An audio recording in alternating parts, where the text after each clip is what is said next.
Farida dengan NIM 1986-206009 kelas 5A.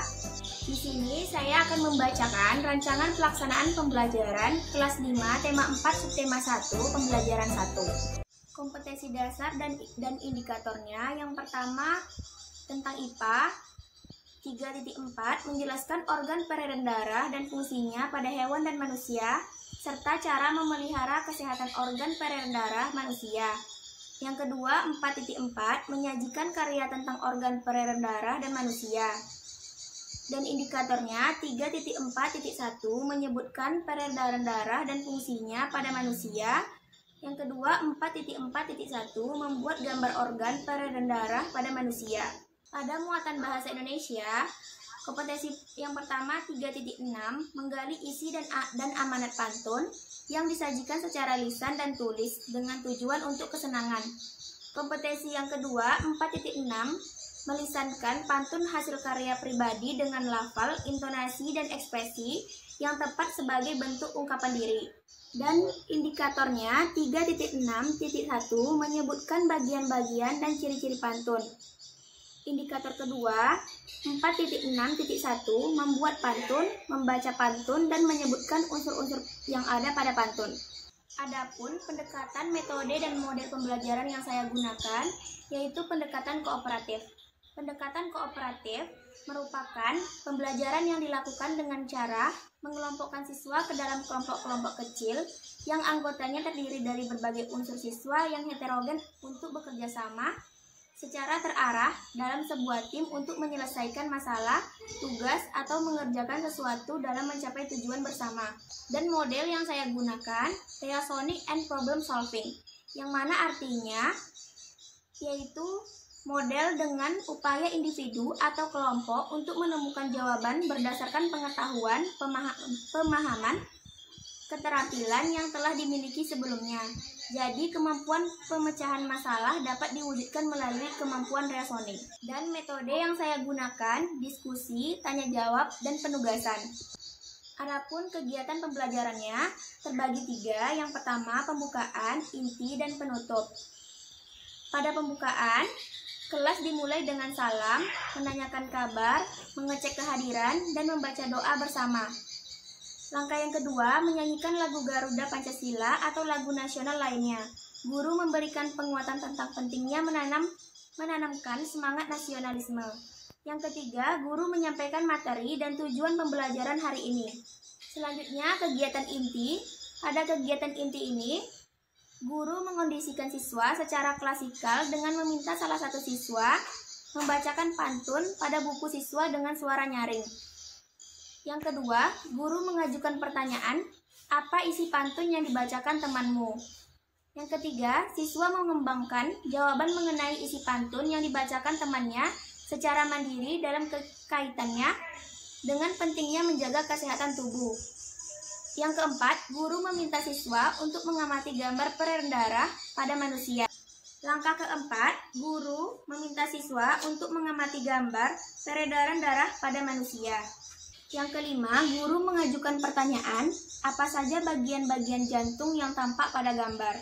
Lalu, siswa diminta menyebutkan bagian-bagian jantung yang terlibat dalam proses peredaran darah. Selanjutnya, guru menjelaskan kepada siswa bahwa peredaran darah manusia ada 2, yaitu peredaran darah kecil dan peredaran darah besar, dengan menggunakan media pembelajaran yang disediakan guru. Ini contoh media pembelajaran tentang sistem peredaran darah manusia, tentang peredaran darah kecil dan peredaran darah besar. Langkah yang keenam, setelah siswa mengetahui peredaran darah kecil dan peredaran darah besar pada manusia, guru membagi siswa menjadi beberapa kelompok. Setiap kelompok diminta mencari informasi tentang organ tubuh yang terlibat dalam proses peredaran darah dari berbagai sumber. Langkah yang ketujuh, guru menciptakan suasana demokratis sehingga siswa dapat memperoleh informasi baik melalui buku atau sumber lainnya. Langkah yang keenam, siswa diminta menuliskan organ-organ tubuh manusia yang terlibat dalam peredaran darah di lembar kerja yang disediakan oleh guru. Ini contoh lembar kerja yang disediakan oleh guru. Setelah kerja kelompok selesai, lembar kerja pun dikumpulkan. Langkah yang ke-9, guru membuat jembatan untuk mengantarkan pembelajaran dari materi peredaran darah manusia ke materi pantun. Misalnya, dengan mengatakan, menjaga kesehatan organ peredaran darah merupakan wujud syukur kepada Tuhan. Cara mengungkapkan rasa syukur dapat dilakukan dengan berbagai cara, misalnya melalui pantun. Selanjutnya, langkah ke-9, guru meminta salah satu siswa untuk membacakan pantun dalam buku siswa. Langkah ke-11, siswa diminta untuk mencari informasi tentang pantun dari berbagai sumber, misalnya bertanya kepada orang yang dianggap mengetahui tentang pantun atau membaca buku ataupun mencari dari internet. Langkah ke-12, siswa diminta mencari informasi tentang pengertian pantun, bagian-bagian pantun, ciri-ciri pantun, dan contoh pantun tentang organ peredaran darah.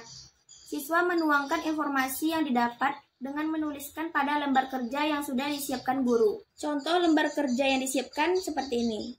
Langkah ke-13, berdasarkan pertanyaan pada buku siswa, mengapa menjaga kesehatan organ peredaran darah sangat penting, dan bagaimana jika ada orang yang tidak peduli terhadap kesehatan organ peredaran darah, yaitu merokok di semberangan tempat.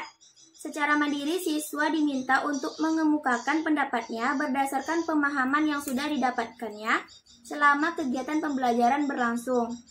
Langkah ke-14, guru mengidentifikasi dan menganalisis jawaban masing-masing siswa untuk mengetahui sejauh mana tingkat pemahaman siswa mengenai pentingnya menjaga organ peredaran darah. Selanjutnya, langkah penutup. Yang pertama, guru melakukan tanya jawab dengan siswa mengenai pembelajaran hari ini. Langkah kedua, guru menyimpulkan pembelajaran dari awal hingga akhir dan memberi nasihat. Yang ketiga, guru mengakhiri pembelajaran dengan doa dan mengucapkan salam. Baiklah, itulah rancangan pelaksanaan pembelajaran kelas 5 tema 4 subtema 1 pembelajaran 1 dengan menggunakan model reasoning and problem solving. Baiklah, saya tutup dengan mengucapkan wassalamualaikum warahmatullahi wabarakatuh.